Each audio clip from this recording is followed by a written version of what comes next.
Hola, bienvenido a Psicología Junguiana. En este vídeo de hoy te voy a hablar de uno de los grandes prejuicios que yo encuentro en la consulta y que básicamente se podría extender para la mentalidad del hombre occidental. Y es el siguiente: cuando las personas llegan a consulta y hablamos de sus problemáticas y sus conflictos, de sus obsesiones, en fin, incluso de la depresión que puedan tener o de los procesos ansiosos, normalmente suelen buscar la causa en sucesos externos, ¿no? Siempre la causa está fuera de ellos. Ha sido porque se le ha muerto un perro, ha sido porque su padre ha sufrido un accidente, ha sido porque ha tenido un conflicto con su hermana, ha sido porque ha tenido un problema con su padre, o ha sido porque la persona o el paciente ha sufrido un accidente. El caso es que todo esto, que son eventos externos que efectivamente han ocurrido, parecen efectivamente la causa de su problema interno. Sin embargo, cuando trabajamos intentando desgranar todas las causas externas y la persona comprende que efectivamente hay eventos externos que han provocado determinado tipo de situaciones anímicas morbosas en ellos, lo cierto es que esa situación anímica de disociación o esa situación anímica de depresión o de ansiedad no desaparece con ello. Por más que la persona comprenda cuáles son los aspectos cognitivos alrededor de lo ocurrido y los aspectos objetivos de lo que ha pasado, el caso es que la persona continúa estando pues bajo los efectos de su propia psique, ¿no? de un efecto. Los efectos de su propia psique significan aspectos emocionales que provocan, digamos, aspectos de su propia psique. Entonces, es en ese momento cuando ya los pacientes no pueden encontrar de ninguna de las maneras una salida a su situación personal, a su conflicto, buscando en el exterior todo lo que ocurre. Entonces es cuando le hago yo la pregunta sobre, bueno, entonces tenemos que girar la mirada hacia el interior, como hacemos en el móvil cuando giramos la pantalla, ¿no? Y no hacen para poder hacer un selfie. Bueno, pues esto ocurre igual en la psique, hay que mirar hacia adentro. Y la puerta de entrada hacia la realidad interior, que nosotros llamamos lo inconsciente, son los sueños.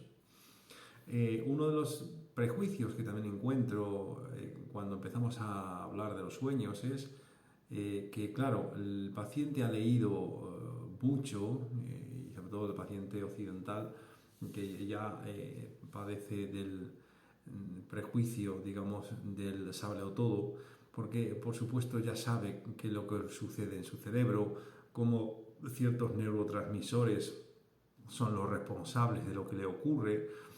También conoce que hay ciertos psicofármacos que le podrían ayudar para determinado tipo de padeceres, y por supuesto ha leído artículos alrededor de sus trastornos.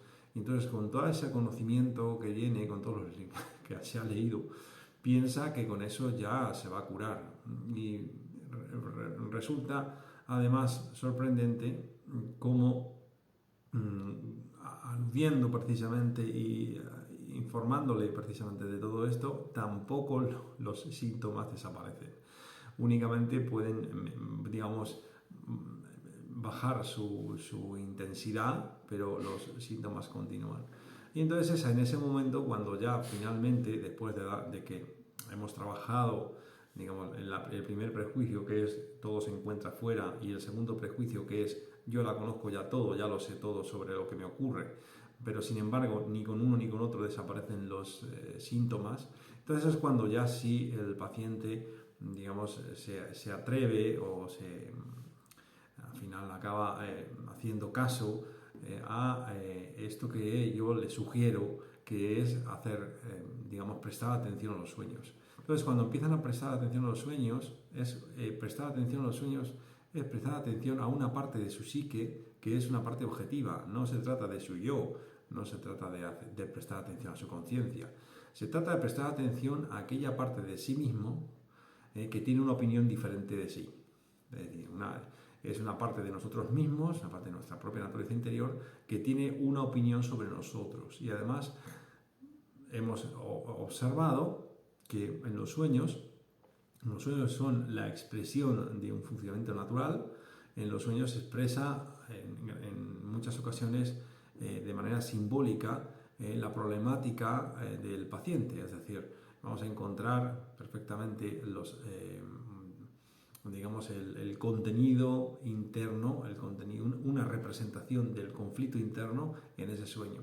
Y en muchas ocasiones, trabajando con los sueños, el propio conflicto también se descubre que se puede resolver, y además la solución no proviene ni de lo que yo le digo al paciente ni de lo que el paciente cree, sino que procede precisamente de ese lugar donde estamos empezando a enfocar, que es el lugar de los sueños, es decir, de lo inconsciente. Así que finalmente, después de dar bastantes giros alrededor de todos estos temas, de ir, digamos, teniendo que superar determinado tipo de presupuestos o prejuicios, el paciente finalmente comienza a darse cuenta de que efectivamente la atención a los sueños y la atención a su realidad interior hace que los síntomas poco a poco vayan desapareciendo.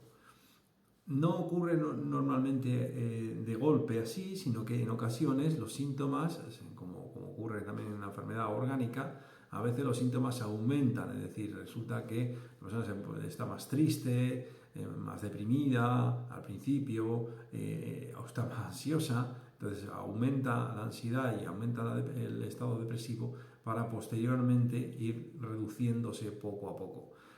Y lo más importante de todo es que se descubre el sentido final, el sentido del síntoma y hacia dónde apunta, que esto es algo fundamental porque no es únicamente mirar la causa por la cual tenemos unos síntomas, sino también esos síntomas a qué apuntan, porque los síntomas apuntan seguramente a desarrollos futuros y esto es importante tenerlo en cuenta. Bueno, estas son un poco unas reflexiones que quería compartir con vosotros alrededor del trabajo psicoterapéutico que desarrollo en consulta, porque creo que puede ser de interés para muchos de vosotros.